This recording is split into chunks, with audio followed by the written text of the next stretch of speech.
Mesdames, Messieurs, bienvenue à cette édition du week-end au sommaire de l'actualité, l'appropriation du rôle des Nations Unies dans le maintien de la paix et le développement des pays à travers le monde par la population.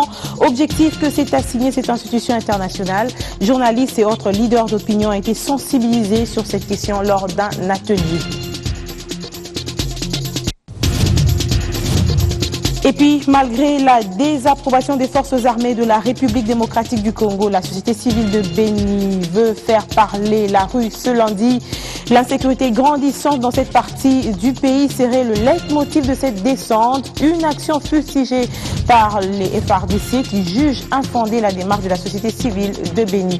Enfin, c'est un véritable test de cohésion au sein de la majorité présidentielle. L'appel au mot d'ordre a été respecté. Raphaël Louongé, Kabinda Ngoï et Berokan Kaoré sont élus respectivement premier vice-président et rapporteur de l'Assemblée nationale. Mesdames, Messieurs, merci de nous rejoindre pour cette édition du week-end. Je vous le disais tout à l'heure, ils ont été pour la plupart témoins de la contribution de la MONUSCO dans le processus du maintien de la paix en République démocratique du Congo. Il est important que des Congolais eux-mêmes puissent rendre témoignage de cet apport en vue de vulgariser le rôle des Nations Unies dans le maintien de la paix à travers un atelier organisé ce samedi par la MONUSCO. Lors de cette rencontre, des journalistes et leaders d'opinion ont été outillés sur le fonctionnement de cette institution internationale. C'est une centaine de professionnels de médias congolais qui ont pris part à cet atelier initié par les Nations Unies. Ces hommes et femmes de médias ressortent avec un bagage sur la connaissance des Nations Unies ainsi que sur les efforts de cette institution dans la contribution au maintien de la paix et au développement du Congo. Cette prise de connaissance permettra aux journalistes congolais de sensibiliser la population sur la présence des Nations Unies dans le monde et en RDC à travers la MONUSCO. Le rôle important consiste à communiquer, à transmettre et à informer la presse sur le véritable rôle des Nations Unies dans le cadre du maintien de la paix et de la sécurité internationale dans le monde. Il faut que la presse puisse sensibiliser non pas seulement la population locale ou la population en RDC, mais puisque la presse est en contact avec le monde, que le monde sache que cette situation perdure. Et nous voulons que la MONUSCO intervienne avec, bien entendu, le partenariat de l'armée nationale congolaise pour mettre fin au massacre qui continue à servir dans notre pays et surtout à l'est de la République. Ce n'est que question de compréhension du système de fonctionnement des Nations Unies, en commençant par se rendre à l'évidence que les Nations Unies ne constituent pas un super-État international. C'est un lieu commun des nations. Et en ce qui nous concerne, sur la présence des Nations Unies dans notre pays, nous devions être capables de jauger et de juger cette présence, établir des rapports et saisir les conseils de sécurité s'il y a insuffisance d'action ou des actions non pertinentes. Ces activités organisées par la MONUSCO et les agences du système des Nations Unies s'inscrivent dans le cadre de la célébration des 70 ans d'existence de la Charte de l'ONU. Et justement, cette contribution de la MONUSCO est encore mise à l'épreuve dans la partie est du pays, cas de la ville de Béni où l'insécurité menace le vécu quotidien de la population. La société civile a choisi la rue pour dénoncer ce phénomène, une démarche jugée non fondée par les forces armées de la République démocratique du Congo à travers le commandement du secteur opérationnel Grand Soukola Nord. L'on écoute dans ce reportage de notre correspondant, son porte-parole Ad Terim Makazoukaï. La réaction du commandement du secteur opérationnel Grand Nord et Soukola 1 intervient 48 heures après la décision de la société civile coordination territoriale de Béni et ses composantes. Pour le lieutenant Marc Azoukaï, porte-parole à l'intérim de l'opération Soukola 1, les preneurs de la décision doivent être conséquents car selon lui, l'idéal commun est de vaincre la bataille injustement imposée à la République. Et je crois que ceux qui se sont réunis librement et ont également librement pris cette décision vont gérer les conséquences. Toutefois, nous partageons avec eux le même et l'unique souci, celui du retour de la paix dans les territoires et villes de Béni. Quant à l'échec ou réussite de l'opération Sokola 1, je crois honnêtement il n'y a que l'institution qui nous avait confié cette mission qui pourra nous juger après l'évaluation. Par ailleurs, à propos de la demande de l'association des conducteurs des véhicules du Congo ASECO sur l'escorte de leurs véhicules entre les tronçons Oicha et Rungeti sur lesquels les véhicules sont brûlés par de présumés ADF lors des différentes embuscades, les forces armées de la République démocratique du Congo trouvent salutaire cette demande. Personnellement, je trouve très intéressante la requête de l'ASECO. Je suis convaincu que le commandement de Sokola 1, qui est d'ailleurs très soucieux du retour de la sécurité sur ce tronçon-là, va bientôt se réunir pour donner une suite favorable à cette requête. Disons que l'appel à l'incivisme fiscal concerne tous les habitants, surtout commerçants, résidant au groupement Bambou Bakisiki en territoire de Béni, au Nord Kivu, Béni, Erikas Mouissi, Biwan. Et on reste dans le Nord Kivu pour parler du lancement officiel ce samedi de l'opération Usafi Kwangu. Entendez par là, propriété chez moi. Cette campagne a été lancée par l'autorité urbaine de Goma, Dieudonné Valérie Marichaud. C'est une opération qui vise à lutter contre l'insalubrité ainsi que des constructions anarchiques sur toutes les artères principales de la ville de Goma. Habillé en tenue de travail, avec ses bottes, le maire de Goma a fait une descente sur l'axe routier appelé kilomètre témoin, passant par les quartiers Mabanga et Mourara pour s'attaquer aux constructions anarchiques longeant cette route.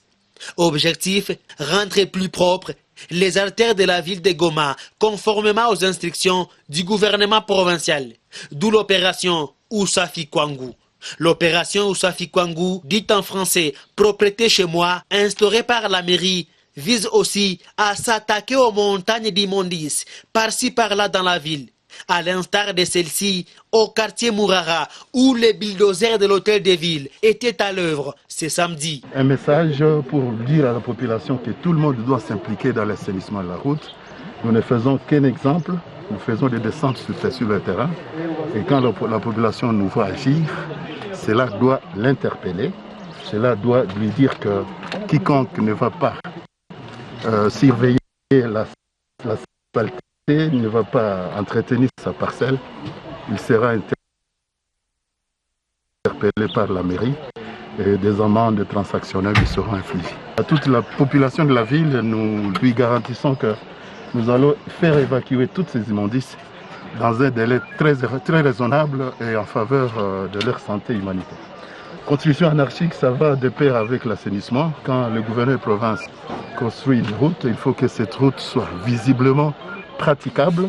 Il faut que cette route soit assainie pour le bien-être de la population. Alors nous devons faire deux fronts, l'assainissement, rendre aussi le trafic routier favorable à l'intérêt supérieur de la population qui doit circuler sur cette route. À en croire les sources proches de la mairie de Goma, cette opération lancée officiellement ce samedi va se poursuivre jusqu'à ce que le chef-lieu du Nord Kivu soit réputé parmi les villes les plus propres du pays.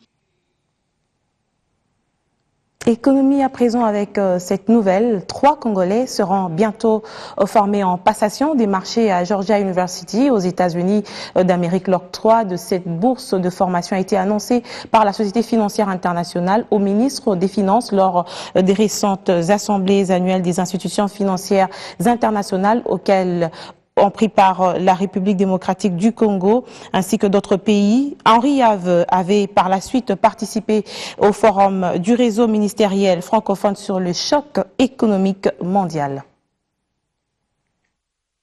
Des forums de haut niveau ont été organisés à l'intention des gouverneurs pays et délégués à ces assemblées annuelles. C'est notamment cette réunion du réseau ministériel de pays francophones, présidé par Amadou Ba, ministre de l'économie et des finances du Sénégal. Les membres de l'OIF, Organisation internationale de la francophonie, ont longuement planché pour déboucher sur un texte, mieux une voix qui devrait être portée à la réunion COP21 de Paris au mois de novembre prochain sur le changement climatique. Sur le plan bilatéral, le ministre des Finances s'est entretenu avec la directrice générale du Fonds vert climat. Henri Yavmoulang a présenté les plans d'investissement RED+, de la RDC dans le cadre de la lutte contre le changement climatique et sollicité pour ce faire l'intervention de son institution pour combler les gaps de financement évalué à 700 millions de dollars américains. Madame Stella a exhorté la RDC à travailler avec les agences accréditées pour faciliter l'accès aux ressources de ces fonds. Avec la Société financière internationale SFI, le gouvernement de la République a été informé du nouveau programme de formation lancé sur la passation des marchés et le partage d'expériences d'autres pays. La RDC devra désigner 3 personnes pour suivre une formation de 6 mois dans les tout prochains jours dans Georgia University aux États-Unis, avec à la clé des stages pratiques dans les grandes institutions financières internationales. La SFI salue également les réformes des finances publiques engagées par le gouvernement de la République depuis une dizaine d'années. C'est pourquoi elle appuie la mise en œuvre du programme de transactions en monnaie locale SWAP, une manière de booster l'économie nationale, et appuie également la construction des cimenteries Yumba Yakiba et Silou pour accroître la capacité de production du ciment gris. Une manière de satisfaire la demande de plus en plus croissante face à une production très faible. Vous suivrez à la fin de ce journal une page magazine sur les assemblées annuelles des institutions financières internationales. Le Parti du peuple pour la reconstruction et la démocratie renforce ses troupes. Des adhésions s'enchaînent. La dernière constatée est celle d'une centaine de jeunes filles dites leaders qui ont exprimé leur désir de désormais militer au sein de ce parti politique. Cet engagement a été salué par le secrétaire général du parti qui les a invités à s'impliquer activement dans la recherche de solutions, non seulement pour les partis, mais aussi pour toute la République démocratique du Congo. Reportage Cédric Ebondo. La cour du siège officiel du Parti du peuple pour la reconstruction et la démocratie inondée de monde. Près de 700 jeunes filles, chacune leader dans sa base, vient d'exprimer leur adhésion au parti. Un choix qu'elle justifie par le souci d'accompagner la vision du président de la République et autorité morale du PPRD. Nous sommes venus ici pour avoir nos cartes et puis manifester notre adhésion au PPRD. Mais il y a aussi certains jeunes qui sont là, comme vous les avez vus, de nouveaux majeurs, qui sont venus adhérer au PPRD parce qu'ils estiment qu'ils ont confiance au président de la République et à notre très cher parti, le PPRD. Jeune fille moteur de développement d'une nation, dit-on, par cet engagement, le PPRD tient à la participation active de la jeune féminine à la gestion de la chose publique. Motif de fierté pour le comité organisateur qui voit en l'adhésion de ces jeunes filles des voix capables de porter encore plus haut les idéaux et aspirations du PPRD. C'est une première, ce qui montre à suffisance que le PPRD demeure un parti du peuple. Le PPRD, c'est un parti qui a comme idéologie la social-démocratie. Vous voyez bien que c'est des jeunes qui veulent changer le pays à travers le rapport. Donc c'est des femmes qui se refusent d'être ces filles marginalisées, ces filles appelées à servir pour des sales besognes. C'est des filles qui se disent, elles ont des modèles, elles veulent imiter ces modèles pour gérer ce pays. En croire Henri Mova Sakani, cette adhésion est un argument des plus qui prouve à suffisance que le PPRD demeure un vrai parti de masse. Jamais banda mokile banda na mboka oyo tomona bilenge ya basi. Qui okota na parti c'est que makanisi ya bien ezali na kati wana.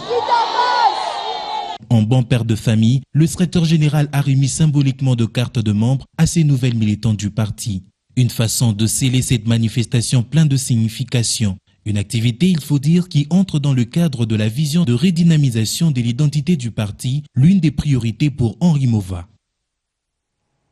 Arrestation arbitraire des sujets chinois par la société Metal Mine, telle que publiée par un média en ligne. Cette société minière a démenti la nouvelle à travers une communication faite ce jeudi. La firme a apporté des explications en vue d'éclairer l'opinion sur ces accusations.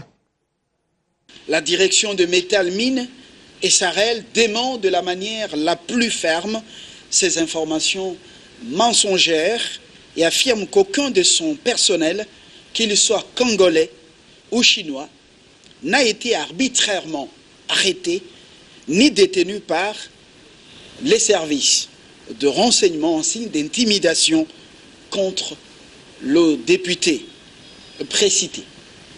À propos de ce dernier, la direction des métal mines et Sahel rappelle à l'opinion qu'il n'est plus associé minoritaire de la société depuis le 20 novembre 2011, date à laquelle il avait vendu ses parts de 20% à l'actionnaire ou à l'associé majoritaire, une opération qui s'était déroulée en toute légalité et transparence.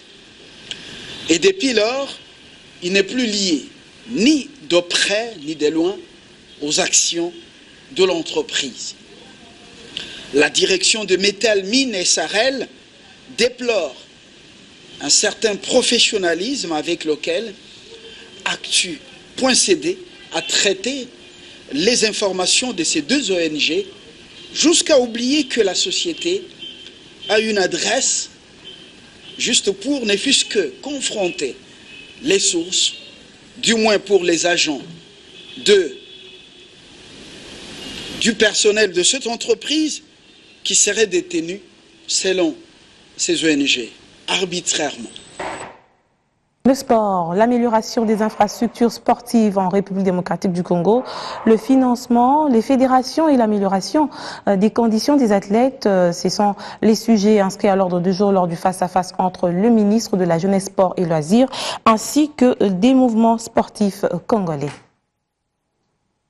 Denis Kambaï Chimangu s'est entretenu avec le mouvement sportif congolais au cours de cette séance de travail dans la salle Joyce au 5e niveau de l'Africana Palace.